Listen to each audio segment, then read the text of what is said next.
And that's the dividing line. Propaganda is pretending that these 3.5 million pages that's been released don't exist. That's propaganda. So I'm going to ask it again because nobody so far has answered me tonight. Which previous administration ever released one Epstein file? I can't, hold on.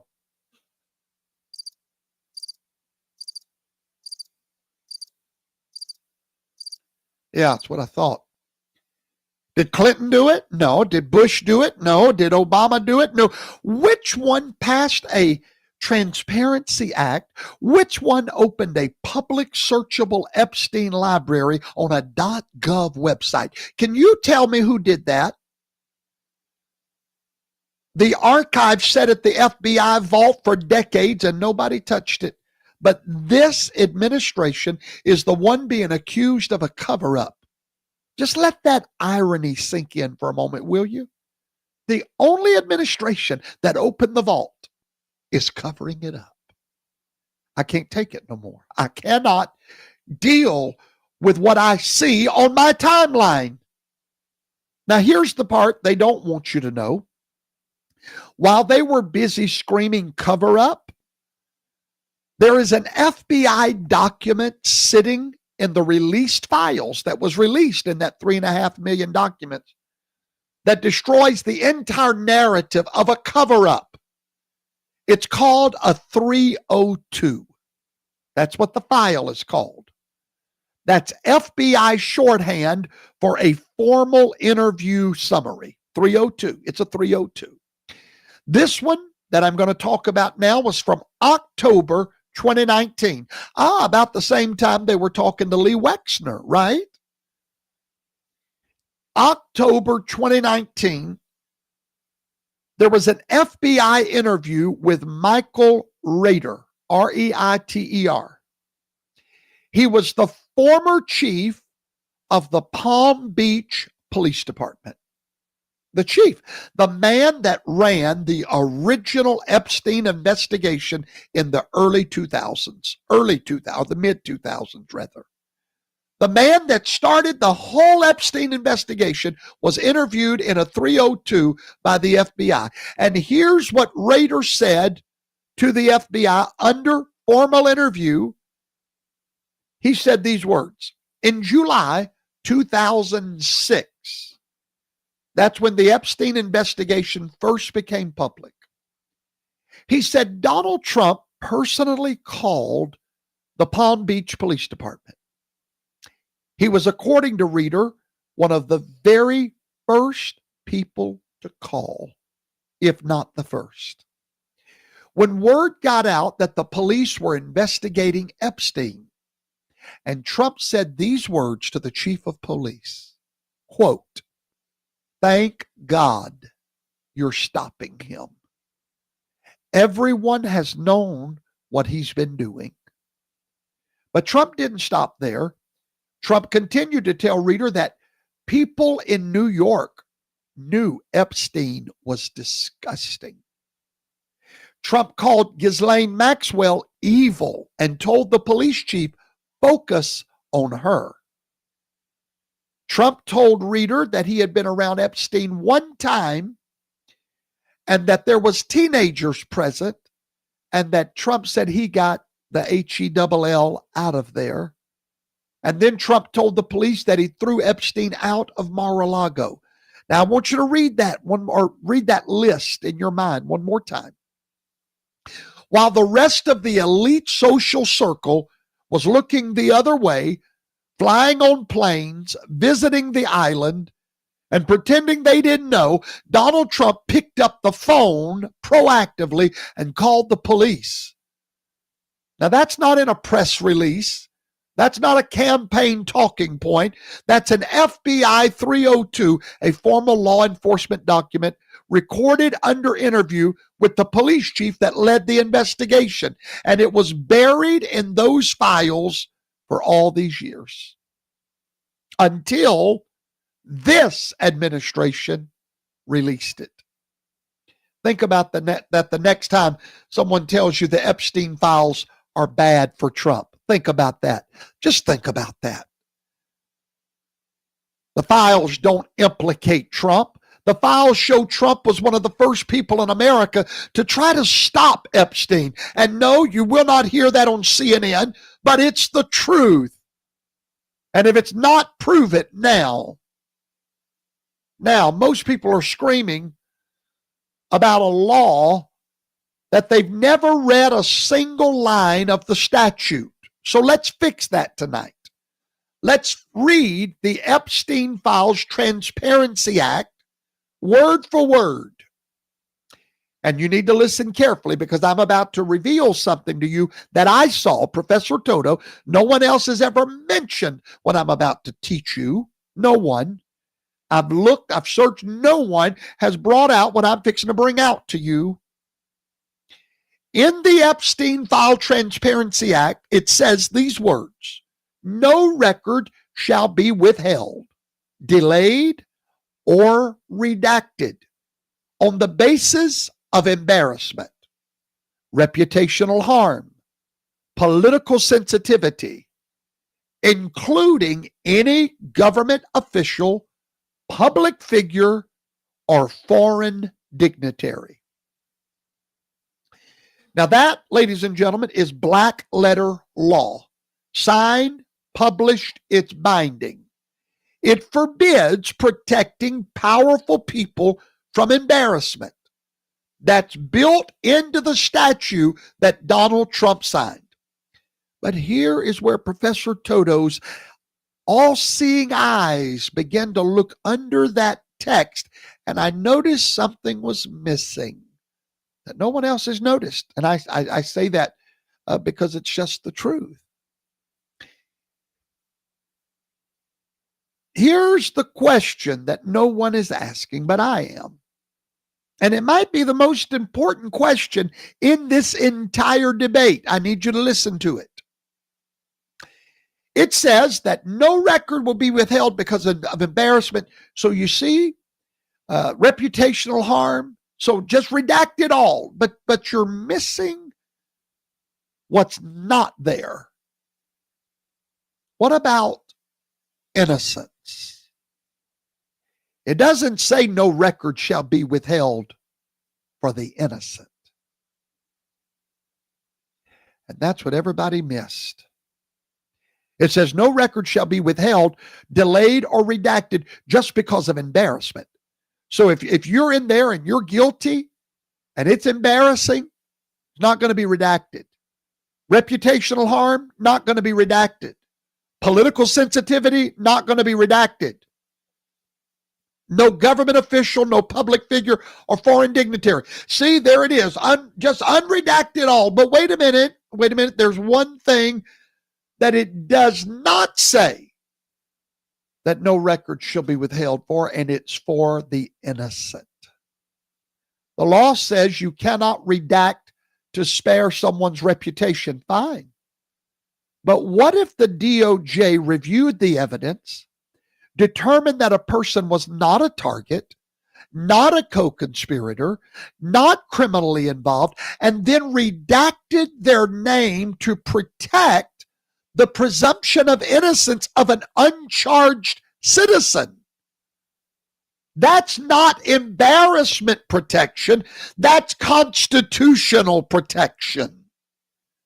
Because in America, you are innocent until proven guilty. And if the Department of Justice concluded, as they did with Wexner, whose own lawyers say that prosecutors told them he was not a target in any respect, that he was cleared, and then they shield his name and redact his name from a public feeding frenzy, that's not a cover-up. That's a constitution up. It's the government doing what the government is supposed to do. Protect victims on both sides. Protecting the innocent from some of you that wants your hands in them. Because you have a right to know. Who do you think you are? And here's where it gets constitutional.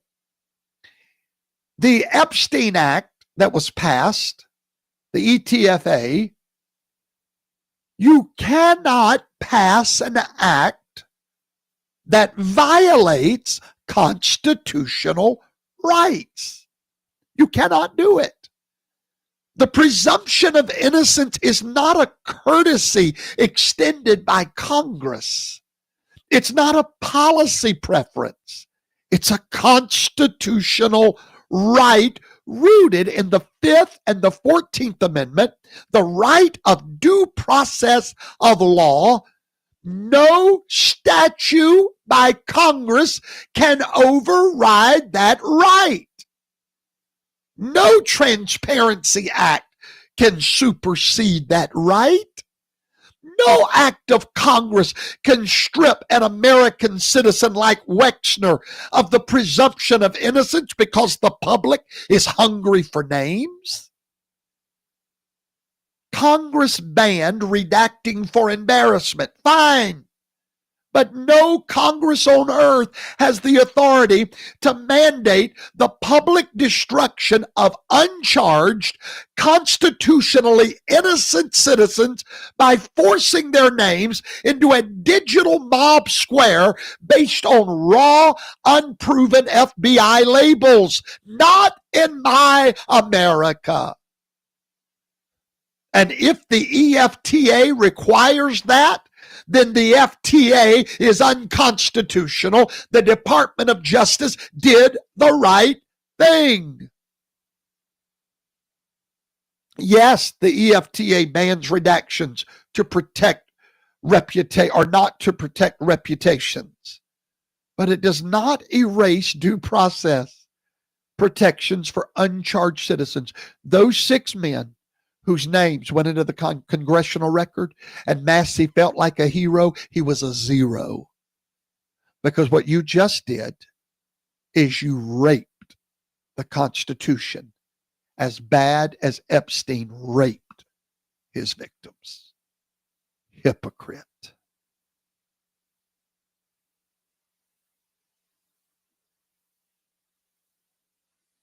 Bunch of hypocrites is what you are.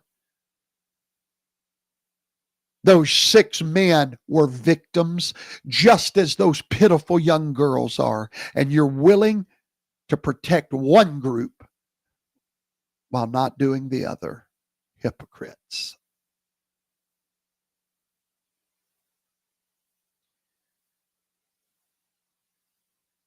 Your rights of innocence comes from the Constitution, not from Congress. And the Constitution outranks every statute ever written. And almost nobody watching me tonight is honest enough to say it. But I will. And here's what the law does protect. Are you ready? I'm going to tell you what the Constitution protects. Victims' identities. Did you hear what I just said? Did you hear what I just said? Victims' identities are to be protected. No matter what side of the story they're a victim on. Child sexual abuse material to be protected. Any active federal investigations to be protected. Any images of death or physical abuse protected. Classified national security intelligence protected. And every redaction is legally traced and reported to Congress. The law requires the DOJ to submit a formal report listing all categories of records released and withheld, with the legal basis for each to the House and the Judiciary Committee. Now, 3.5 million. If pages equaled proof, half of Washington would be in handcuffs right now. But they're not, because an FBI file is not a verdict. It's a record of questions asked and not always confirmed. An FBI file contains allegations, interview notes, third-party claims, dead-end leads, names mentioned in passing, unverified witness statements, leads that were pursued, and leads that dead ended. It's all in the file. And we want all that released. We want every little drop of it. Wake me up when this world changes, please. Of course, that'll only come when Yeshua comes. Who are we? We want you want to read dead ends that went nowhere? You want to read that? Then maybe you've got a problem. Maybe there's something wrong with you that you want to read all that. Dead ends, innocent victims on both sides, but you're willing to throw one set of victims to protect the other set. Oh, hypocrite. The FBI records what it hears. It does not certify the truth. A name in a file does not equal guilt. A mention in an email does not equal conspiracy. An allegation in an interview does not equal conviction. And if those 3.5 million pages contain slam dunk prosecutable proof against these titans of industry and politics, you would see indictments. You would see grand juries. You would see charges, but you haven't. Because courtrooms, not comment sections, decide guilt. The rally cry is emotional. Release all 6 million. Sounds brave, doesn't it? Sounds so, austere. You sound so concerned for victims. You're a hypocrite. There's more than one set of victims in this story. It's not brave, it's reckless. In a constitutional republic, not a mob democracy, you do not torch the rule of law for clicks. And here's why the dump it all is a legal fantasy. The 6 million cannot be dumped. Why? Because almost 2 million of them are grand jury material that are sealed under the federal rule of criminal procedure 6-E. A president cannot override it. Congress cannot override it. The Department of Justice cannot override it. And that's why 3 million pages, I'm telling you right now what they won't tell you. The reason 3 million pages remain unreleased, they're under seal. They're not being hidden. They're not being covered up. They're legally sealed. And the only way to unseal them is through the courts. And 3 Democrat courts have refused to unseal them. And the Department of Justice has filed motions to have them unsealed. In the Southern District of New York, that process is underway right now, but it moves at the speed of law, not the speed of Twitter.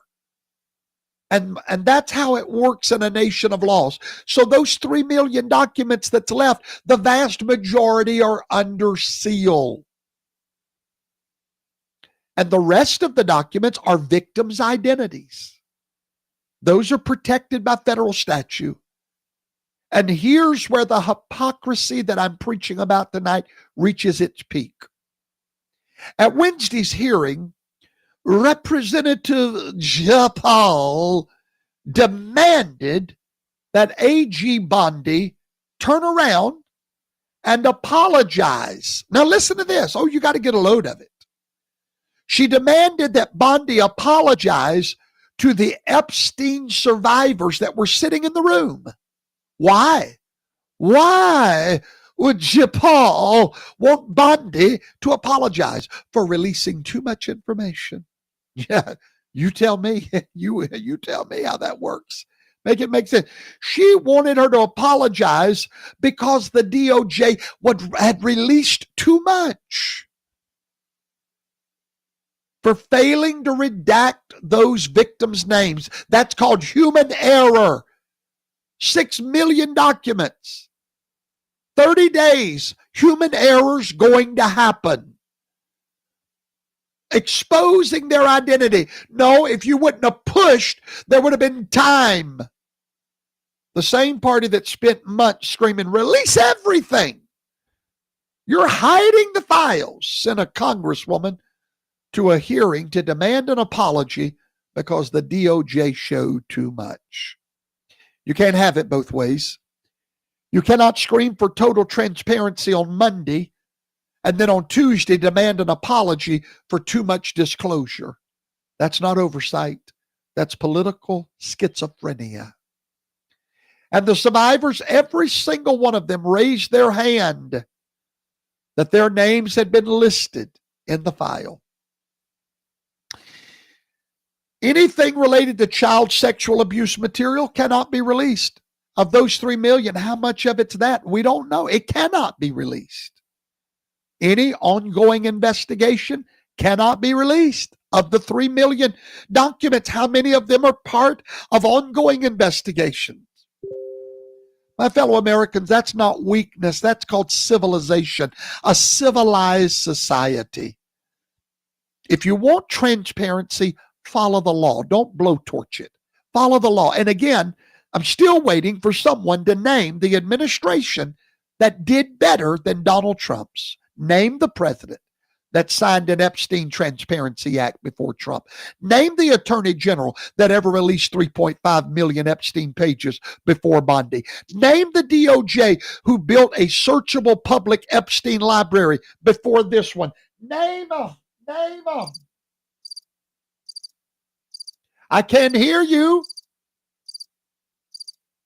The public expected a great detonation with these 3.5 million files, but what they got was documentation. They got a paperwork, 3.5 million pages of paperwork, cross-referenced, cataloged, searchable. The same flight logs that have been discussed in civil litigation for years. The same social associations already reported. Emails referencing meetings, contact list, and yes, heavy redactions. That's all we got. That was it. It's not that this material is not serious. It's that expectation has devoured reality.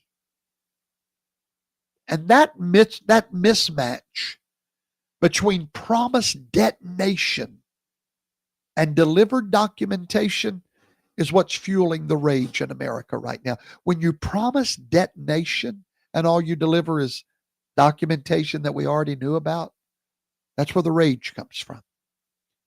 The largest disclosure in Epstein history has already occurred. I need you to hear me tonight. There's never going to be a bigger release than we already have. Let that sink way down.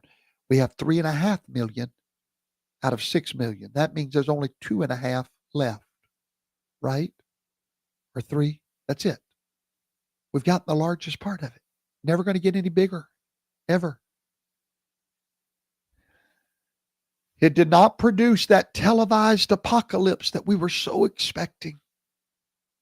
So either the publicly released material does not meet prosecutorial thresholds, or the material that would meet those thresholds remain lawfully sealed and under active investigation. Did you hear me? That's your 2 options tonight. Either what's been released does not meet prosecutorial thresholds, or they do, and they're under investigation. Welcome to America. That's the way it works. We don't operate on hashtags and vibes and conspiracy threads at 2:00 in the morning. We operate on law in the United States. The noise is not about what was hidden. It's about disappointment in what was actually found. Yeah, it was admitted by Dan Bongino or Don Bongino. I don't ever get his name right. The man said there's no list. The man, Dan, looked in your eyes and said there is no list. He told you that this week on his show. Y'all trust him, don't you? No, we don't trust him no more. Of course you don't, because there's no bottom to a rabbit hole. He told you there's no list. I told you that way before Dan did, way before Don did. I told you right here on my show, said there's no list. And I said, when they release all these documents, nobody will be arrested. You know why I could say that? Not because I'm a smart aleck, Not because I know so much. I just know the law. And I know if anybody was going to be arrested, they would have been arrested.